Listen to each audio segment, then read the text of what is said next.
أعوذ بالله من الشيطان الرجيم. بسم الله الرحمن الرحيم. يا أيها النبي اتق الله ولا تطع الكافرين والمنافقين إن الله كان عليما حكيما واتبع ما يوحى إليك من ربك إن الله كان بما تعملون خبيرا وتوكل على الله وكفى بالله وكيلا. شروع کرتا ہوں اللہ کے نام سے جو بڑا مہربان نہایت رحم والا ہے. اے نبی صلی اللہ علیہ وسلم، آپ اللہ سے ڈرتے رہیے اور کافروں اور منافقوں کا کہنا مت مانیے. یقیناً اللہ خوب جاننے والا ہے اور حکمت والا ہے. اور جو باتیں آپ کے پاس وحی کی جا رہی ہیں ان کا اتباع کیجیے جو آپ کے پروردگار کی طرف سے ہے. یقیناً اللہ تمہارے کاموں کو خوب جانتا ہے، ان سے باخبر ہے. اور اللہ پر بھروسہ رکھیے اور اللہ کافی ہے، کارساز ہے. اس سورت کا نام سورہ احزاب ہے. احزاب یہ حزب کی جمع ہے. حزب کے معنی جماعت، پارٹی اور گروہ کے آتے ہیں، جتھے کے بھی آتے ہیں. اس سورت کا نام سورہ احزاب کیوں رکھا گیا؟ در حقیقت اس میں اللہ تعالیٰ نے غزوہ احزاب کو ذکر فرمایا ہے، جس کو غزوہ خندق بھی کہتے ہیں. دراصل مدینہ منورہ پر ہجرت کے بعد سے ہی مکہ کے کافروں کے حملے جاری تھے. جیسے ہی مسلمان مکہ سے ہجرت کر کے مدینہ آئے تو وہ مستقل مسلمانوں کے خاتمے کے لیے کوشاں تھے اور مستقل حملے کر رہے تھے، کبھی انفرادی طور پر، کبھی لوٹ مار کی شکل میں، کبھی کسی طرح. مختلف غزوات ہوتے رہے. اسی میں سے ایک بدر کا ہوا، احد کی لڑائی ہوئی اور اسی طرح اور بھی واقعات پیش آئے. یہ سب مدینہ پر حملہ ہوئے. ایک مرتبہ ان لوگوں نے سارے کافروں کو جمع کر کے مدینہ پر حملہ کیا، جو انتہائی خطرناک حملہ تھا اور فیصلہ کن حملہ کا ارادہ تھا. مسلمانوں کو ختم کرنے کا بالکل تہیہ کر کے آئے تھے، جس میں صرف مکہ کے قریشی ہی نہیں تھے، قریش کے ساتھ ساتھ بنو غطفان، قبیلہ غطفان کے لوگ بھی تھے، اور بنو اسد، بنو سلیم، اور اسی طرح یہود میں بنو قریظہ اور منافقین. یعنی بہت ساری پارٹی اور جماعتیں مل کر مدینہ پر چڑھائی تھی اور ارادہ یہ تھا کہ بس آج تو مسلمانوں کو نمٹانا ہے. اور منافقین جو مسلمانوں کی صفوں میں موجود تھے، مسلمانوں کے اندر رہتے تھے، انہوں نے بھی کوئی کسر نہیں چھوڑی ان کی ان سازشوں کو کامیاب بنانے میں. وہ بھی ساتھ میں لگے ہوئے تھے اور مسلمان بہت تھوڑے سے تھے.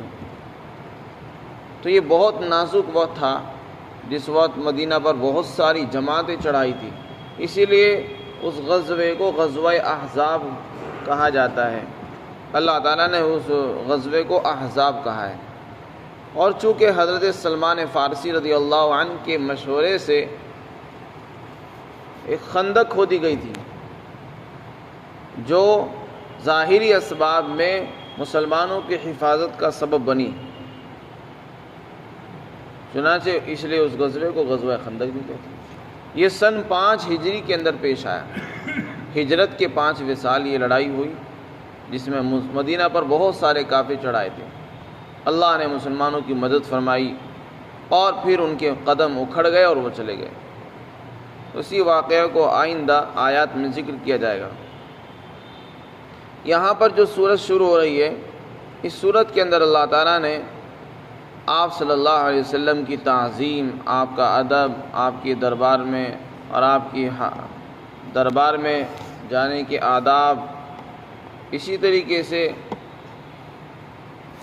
بہت سے احکامات، پردے کے احکامات، طلاق شدہ عورتوں سے متعلق احکامات بیان کیے ہیں.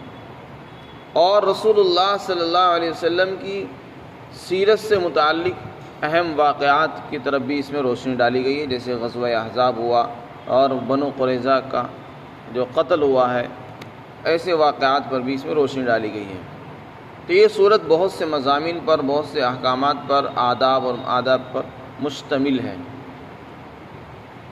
سب سے پہلے جس آیت کو یہاں پر ذکر کیا گیا ہے، اس کے شان نزول میں حضرت عبداللہ بن عباس رضی اللہ عنہ سے یہ نقل کیا گیا کہ ایک مرتبہ مکہ مکرمہ سے عتبہ اور شیبہ، ولید بن مغیرہ اور شیبہ بن ربیعہ، یہ دونوں آئے حضور صلی اللہ علیہ وسلم کی خدمت میں اور آ کر کہنے لگے کہ اگر آپ اپنی اس دعوت اور تبلیغ کو چھوڑ دیں، اللہ کا پیغام پہنچانا چھوڑ دیں، اور یہ ایک اللہ اللہ کی جو آواز لگا رکھی ہے اس کو چھوڑ دیں، تو ہم اپنے مکہ کا آدھا مال تم کو دے دیں گے۔ یہ تجویز انہوں نے پیش کی کہ بس آپ اس دین کی دعوت کو چھوڑ دیں، باقی آپ کہیں گے تو ہم اپنا آدھا مال آپ کو دینے کو تیار ہیں۔ یہ تجویز پیش کی۔ ادھر سے دوسری طرف منافقین اور جو یہودی مدینہ میں رہتے تھے، انہوں نے دھمکی دی آپ کو کہ اگر آپ نے اس کام کو نہیں چھوڑا تو پھر ہم آپ کو قتل کر دیں گے۔ یہ واقعہ نقل کیا گیا، اسی کے بارے میں پھر یہ آیت شریف نازل ہوئی، یہ صورت نازل ہوئی۔ اسی طرح اور بھی بہت سے واقعات اس کے شان نزول میں ذکر کیے گئے ہیں۔ چنانچہ اللہ تعالیٰ نے یہ آیت نازل فرمائی اور اپنے نبی کو حکم دیا کہ اے نبی اللہ سے ڈریے۔ ایک شان نزول یہ بھی بیان کیا گیا کہ جب آپ کی صلح ہو گئی ان لوگوں سے، تو صلح کا زمانہ چل رہا تھا، کچھ لوگوں نے نئی نئی تجویزیں پیش کی جو آپ کو بڑی ناگوار ہوئی، مسلمانوں کو بھی بڑی بری لگی۔ مسلمانوں نے ارادہ کر لیا کہ ہم ان کو قتل کریں گے۔ آپ نے منع فرما دیا کہ نہیں، ہمارا ان سے معاہدہ ہے، ہم قتل نہیں کر سکتے۔ تو اس پر یہ آیت شریفہ نازل ہوئی اور یہ فرمایا کہ اے نبی آپ اللہ سے ڈرتے رہیے۔ اللہ سے ڈرنے کا مطلب یہ ہے کہ جب کسی سے معاہدہ ہے تو معاہدے کی خلاف ورزی مت کیجیے، اللہ سے ڈرو۔ معاہدے کے ہوتے ہوئے معاہدے کی خلاف ورزی نہیں کی جا سکتی۔ پھر دوسرا حکم دیا وَلَا تُطِعِ الْكَافِرِينَ، کسی کافر اور منافق کی بات مت مانیے، ان کا کہنا نہ مانیں۔ اس میں ان تمام تجویزوں کا رد فرما دیا۔ بہت سے جو کافر مشورے دیتے ہیں کہ ایسا کر لیا جائے، ایسا ہو جائے، ایسا کرنے سے بہت سے لوگ مسلمان ہو جائیں گے، اسلام میں داخل ہو جائیں گے، اسلام کا فائدہ ہو جائے گا، اور یہ کرنے سے یہ ہو جائے گا، یہ جو لوگ اسکیمیں بناتے ہیں اور تجویزات پیش کرتے ہیں، اس پر بالکل کان مت دھریے، اس لیے کہ وہ جو کافر ہے وہ آپ کا خیر خواہ نہیں ہو سکتا، وہ آپ کا دشمن ہے۔ ہو سکتا ہے وہ آپ کو کوئی تجویز پیش کر رہا ہو اور اس کا نفع سامنے پیش کر رہا ہو، اور پس پردہ اس کے اندر اس کے مقاصد ہوں، نقصانات ہوں۔ اس لیے کبھی کسی کافر کا کہنا مت مانیے اور نہ ہی منافقین کا کہنا مانیے۔ اس میں مسلمانوں کو سبق ہے، تعلیم ہے کہ کافروں کا کہنا مت مانیے۔ اور کافروں کا کہنا ماننے کی ضرورت کب آتی ہے؟ جب ہم ان کے ساتھ مجالست، نشست اور برخاست رکھتے ہیں، اٹھنا بیٹھنا ہوتا ہے، ملاقاتیں ہوتی ہیں، دوستی روابط ہوتے ہیں، تو پھر بعض مرتبہ جب انسان کسی کافر سے رابطے رکھتا ہے اس کی بات ماننی بھی پڑ جاتی ہے۔ تو اشارہ اس طرف ہے کہ نہ تو ان کے ساتھ ربط اور تعلق ہو، جب ربط تعلق نہیں ہوگا تو نہ کہنا ماننے کی ضرورت ہی پیش نہیں۔ ربط اور تعلق جب ہی ہوتا ہے تو پھر کہنا ماننے کی ضرورت پیش آ جاتی ہے۔ اس لیے آپ کو ان سے بچنے کی تاکید کی گئی ہے۔ فرمائے کسی کافر کا کہنا مت مانیے۔ کوئی کیسی بھی تجویز رکھے اور آپ کو اس کے نفع گنوائے کہ یہ کرنے سے یہ ہو جائے گا، آپ ہرگز ان پر کان مت دھریے، اپنے کام میں لگیے۔ جو آپ کو کام ملا اس کام میں لگیے، اس لیے کہ منافق اور کافر مسلمانوں کے خیر خواہ نہیں ہو سکتے ہیں۔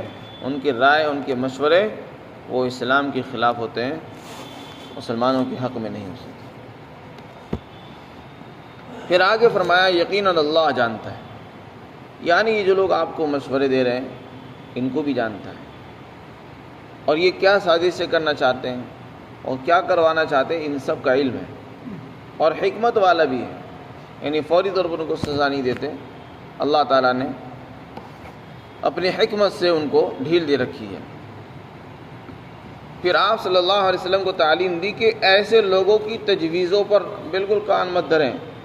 آپ کو تو آپ کے رب نے جو وحی اور پیغام بھیجا ہے بس اس پر چلیے۔ حکومتیں کیا آپ کو مشورہ دے رہی ہیں اور لیڈران قوم کے سردار آپ کو کیا مشورہ دیتے ہیں، ان کی طرف بالکل دھیان مت رکھیے۔ آپ کے رب نے آپ کو کیا پیغام دیا اس پر دھیان دیجیے۔ تو یہ اصل چیز ہے پیغام۔ مسلمان اگر اس چیز پر دھیان دے لیں تو کبھی ذلیل اور خوار نہیں ہوں گے۔ ہم نے اللہ کے پیغام کو چھوڑ دیا، ہمارے رب نے ہمیں کیا پیغام دیا، کیا وحی بھیجی، اللہ ہم سے کیا چاہتا ہے، اس کو چھوڑ کر دوسروں سے جا کر مشورے کرتے ہیں، ان سے میٹنگیں کریں گے، ان سے پوچھیں گے ہمیں کیسے جینا ہے، کیسے رہنا ہے، اسی لیے ذلیل اور خوار ہیں۔ تو جب نبی کو یہ حکم ہے کہ آپ منافق اور کافر کسی کا کہنا مت مانیے، ان کے ساتھ رابطے مت رکھیے، تو مسلمانوں کو بھی تو بدرجہ اولا اس پر عمل کرنا چاہیے۔ فرمایا اور جو پیغام آپ کے پاس وحی کے ذریعے بھیجا جا رہا ہے اس کا اتباع کیجیے، اس پر چلیے، اور تم جو بھی کام کرتے ہو اللہ تعالیٰ کو اس کی پوری خبر ہے۔ پھر آپ کے بارے میں فرمایا کہ آپ اللہ پر بھروسہ رکھیے۔ بعض مرتبہ مسلمانوں کو دھمکیاں دی جاتی ہے، بلیک میل کیا جاتا ہے کہ اگر ایسا نہیں کرو گے تو یوں کر دیا جائے گا، یوں کر دیا جائے گا۔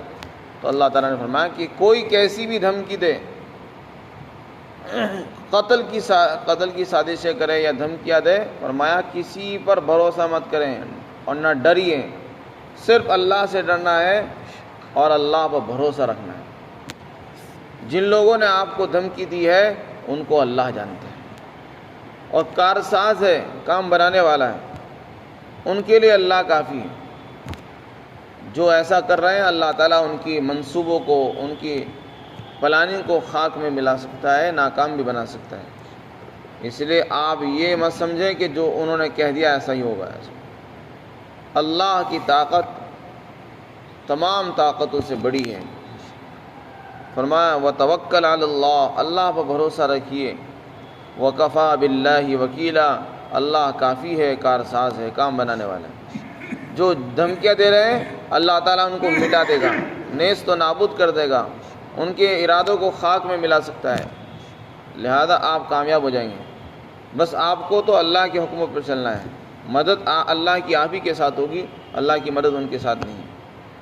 وہ اگرچہ ظاہر میں آپ کو طاقتور نظر آئیں، حکومت میں ہوں، فوج ان کے پاس ہو، قانون کے ہاتھوں میں ہو اور خزانے ان کے پاس ہو، ان سارے اسباب کے ہوتے ہوئے پھر بھی ڈرنا نہیں چاہیے، اللہ سے ڈرنا چاہیے۔